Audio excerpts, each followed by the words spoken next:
Salut, c'est Guillaume. Je vous propose de découvrir un extrait du prochain épisode de Course épique. Course épique, c'est chaque semaine un invité, une course, une histoire hors du commun. Je vous donne rendez-vous tous les mercredis pour découvrir un nouvel épisode et vivre une grande et belle histoire de course. Mais avant ça, place à un extrait de notre prochain épisode. Alors j'ai appris à me méfier effectivement de mon côté un peu avant-gardiste, en tout cas sur l'aspect, enfin on pourrait dire geek aussi.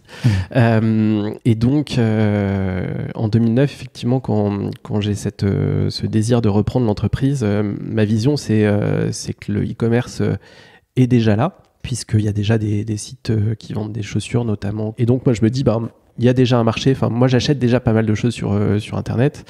L'informatique, en 2009, il y a déjà quelques produits qu'on achète en e-commerce.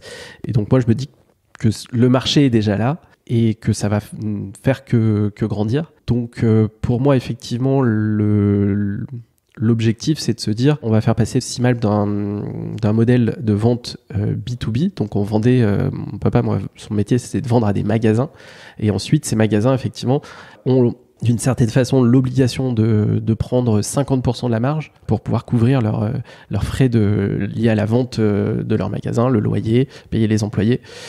C'est quelque chose qui coûte cher. Et donc, effectivement, le fait de vendre par Internet coupe complètement ces coûts. Et donc, je me dis, fort de tout ce que j'ai pu voir, ce que j'ai appris, ce qui va être important, effectivement, quand on achète un produit, on achète soit un prix, soit une marque, soit un design. Et donc, moi, je me dis que ça va être le prix, d'avoir des bons produits de qualité avec un prix défiant toute concurrence.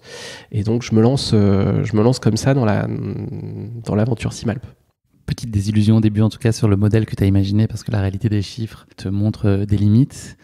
Comment est-ce que vous passez à travers ces premières années qui n'ont pas été très faciles? Quels ont été les choix forts peut-être que tu as dû faire pour pouvoir sortir la tête de l'eau et construire en tout cas une marque qui est encore là et qui va bien aujourd'hui? C'est vrai qu'en 2009-2010, c'est une époque où les magasins sont vraiment vent debout contre Internet. En gros, c'est soit tu vends sur Internet, soit tu vends dans mes magasins, mais les deux, on ne veut pas. Donc à cette époque-là, Simalp fait à peu près 300 000 euros de chiffre d'affaires. Et sur Internet, la première année, je vais faire 30 000 euros. Je m'attendais à faire pas loin de 10 fois plus. Et donc, en plus de faire que 30 000 euros, j'ai effectivement des magasins qui me disent vous vendez sur Internet, on vous distribue plus. Donc oui, c'est un moment de désillusion. Mais à cette époque-là, autant que je me souvienne, je crois fort en mon idée et j'ai la conviction que ça va se développer. C'est la bonne direction en tout cas. Ouais, c'est la bonne direction et que ça va se développer vite. Et du coup, je me dis qu'il faut persévérer. Ça va continuer d'être compliqué pendant plusieurs années, pendant 5 ans en fait, jusqu'en 2014, où là on va atteindre en fait un point de bascule. Je pensais pas que ça mette 5 ans, et du coup je vais avoir besoin un peu de chance, un peu de bonnes idées pour passer ces 5 ans.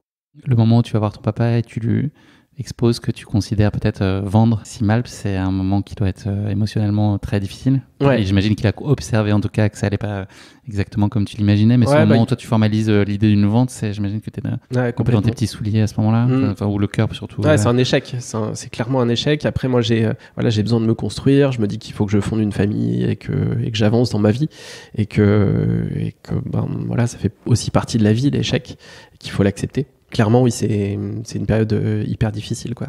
Il y a beaucoup de communautés, c'est une notion qui est assez centrale autour de Simalp. Il y a plein de lectures de ça. Il y a les collaborateurs, on l'a compris. Il y a vos athlètes, il y a les clients, il y a, j'imagine, des partenaires aussi B2B et autres. Est-ce que tu peux un peu nous donner un panorama de tout ce qui compose aujourd'hui à la fois Simalp, mais toutes ces communautés qui sont réunies autour de la marque? Effectivement, on a une communauté aujourd'hui qui est importante, qui sont nos athlètes. On a plus d'une trentaine aujourd'hui d'athlètes. C'est quelque chose qui s'est construit, je dirais que ça fait au moins peut-être 7 ans. 2016, je crois. 2016, ouais, tu vois, ouais. Donc depuis 2016, on a une équipe. On a commencé tout petit. 10, je crois, au départ. Ouais, et puis surtout sur des niveaux plus modestes. Et c'est ce que je trouve aussi chouette chez Simalp, c'est qu'on fait les choses petit à petit. Il y a vraiment une notion de prendre son temps, d'aller petit à petit vers le but qu'on s'est fixé.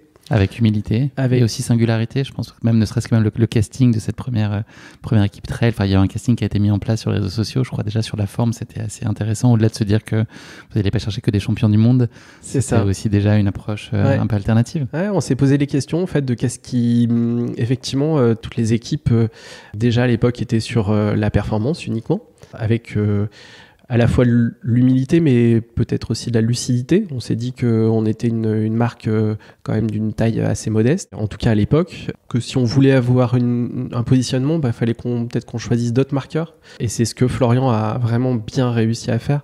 C'est Florian Olivier, pour le citer. Ouais, Florian Olivier. Il a insufflé en fait un esprit d'équipe qu'on retrouve aujourd'hui au sein d'athlètes qui sont hyper modestes. Aujourd'hui, on a des champions olympiques, champions du monde. On a vraiment des profils maintenant qui sont beaucoup plus avec des palmarès établis en termes de performance. Établis en termes de performance. Mais et pas que dans le trail, je me permets de le préciser parce que peut-être que les auditeurs de podcast auront une lecture avant tout trail, mais il y a aussi l'aventure, il y a aussi la montagne. Ouais. Enfin, c'est très, le trail, je pense que ça représente à peu près 50% des athlètes. Donc on va dans des secteurs aussi plus confidentiels, notamment la slackline, le parapente, des univers qui nous parlent. Souvent, on nous parle tout de suite de montagne. Pour beaucoup de gens, c'est le ski. Paradoxalement, nous, c'est pas forcément un univers. En tout cas, le ski de piste traditionnel, c'est pas vraiment l'univers dans lequel on se retrouve. On est plutôt dans des sports nature, si je peux dire.